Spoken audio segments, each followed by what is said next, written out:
नमस्कार बच्चों, हिंदी की कक्षा में आप सबका हार्दिक स्वागत। आज मैं आपकी पाठ्य पुस्तक वसंत भाग 2 से पाठ 13 एक तिनका कविता की व्याख्या करवाने जा रही हूँ और इसके कवि हैं अयोध्या सिंह उपाध्याय हरिओत जी।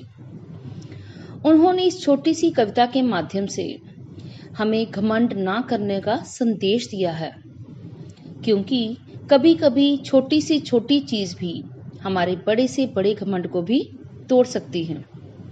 तो आइए इस कविता की व्याख्या करते हैं। मैं घमंडों में भरा ऐंठा हुआ, एक दिन जब था मुंडेर पर खड़ा, अचानक दूर से उड़ता हुआ, एक तिनका आंख में मेरी पड़ा। तो सबसे पहले कठिन शब्दों के अर्थ लिख लेते हैं। घमंड यानी अभिमान करना। ऐंठा, ऐंठा का अर्थ होता है अकड़ा, यानी कि आकड़ से भरा हुआ। आगे है मुंडेर, मुंडेर का अर्थ होता है छत का किनारा। तिनका, तिनका शब्द का अर्थ है सूखी घास का तिनका। तो आइए कविता की व्याख्या करते हैं। कविता की प्रथम पंक्ति में कवि बता रहे हैं कि एक बार घमंड से भरकर, पूरे अभिमान से भरकर, अकड़कर वह अपने घर की छत की मुंडेर पर खड़ा हुआ था।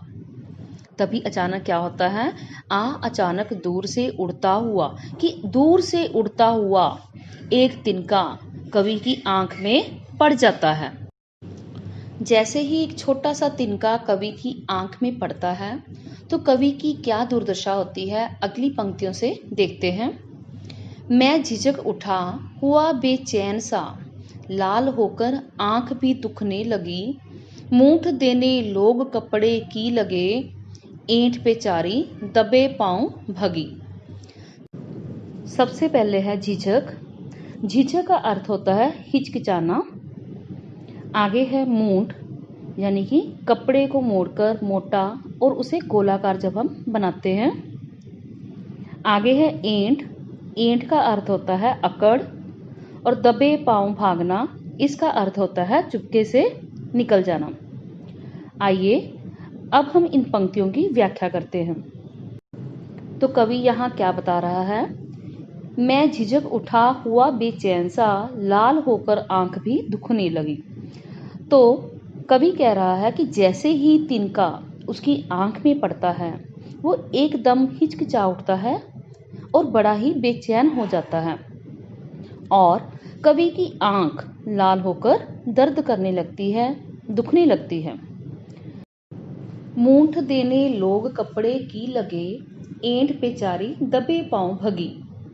तो आसपास के लोग जो कि कवि के पास खड़े हुए हैं, वो कवि की बेचैनी को दूर करने के लिए, उसकी आंख में पड़े तिनके को निकालने के लिए कपड़े की मूठ बनाकर, यानी उसे थोड़ा सा मोटा और थोड़ा सा गोलाकार बनाकर उसकी आंख को सेकने लगते हैं, ताकि उसका दर्द कम हो सके। और यह सब देखकर कवि की जो अकड़ है, यानी जो ऐंठ है उसकी, वो दबे पांव भागी, यानी कि वो चुपके से निकल जाती है। अर्थात यहाँ पर कवि ये बताना चाहता है कि एक छोटा सा तिनका जो है उसके घमंड को हमेशा हमेशा के लिए खत्म कर देता है, उसकी सारी अकड़ गायब हो जाती है। आइए कविता की अगली पंक्तियों की ओर बढ़ते हैं। जब किसी ढब से निकल तिनका गया, तब समझने यूं मुझे ताने दिए, ऐंठता तो किस लिए इतना रहा, एक तिनका है बहुत तेरे लिए।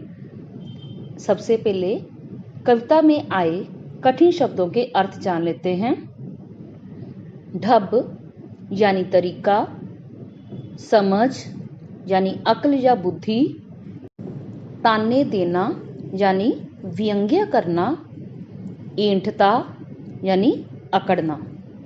आइए कविता की इन पंक्तियों की हम व्याख्या समझते हैं।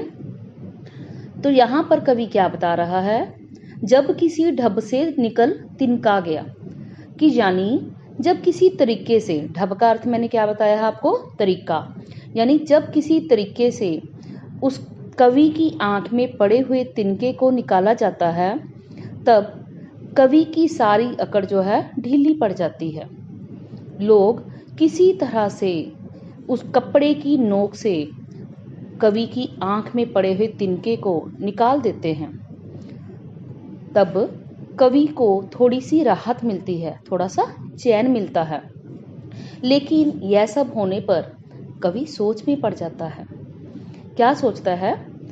ऐंठता तो किस लिए इतना रहा कि भला मैं किस बात पर अकड़ रहा था, किस बात पर मैं ऐंठ रहा था, किस बात का मुझे अहंकार था।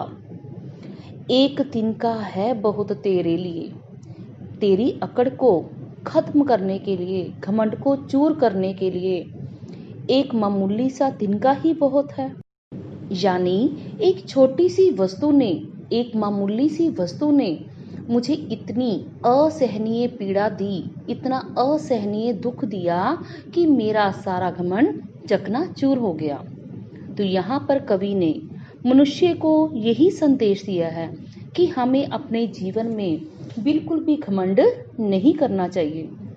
हमें सदैव यह बात ध्यान में रखनी चाहिए कि समय का पहिया हमेशा घूमता रहता है और इसलिए हालात हमेशा एक जैसे नहीं रहते। हमारे कदमों के नीचे पड़ी कोई तुच्छ सी चीज पल भर में हमें शिखर से धरातल पर ला सकती है। अतएव हमें घमंड करने से बचना चाहिए।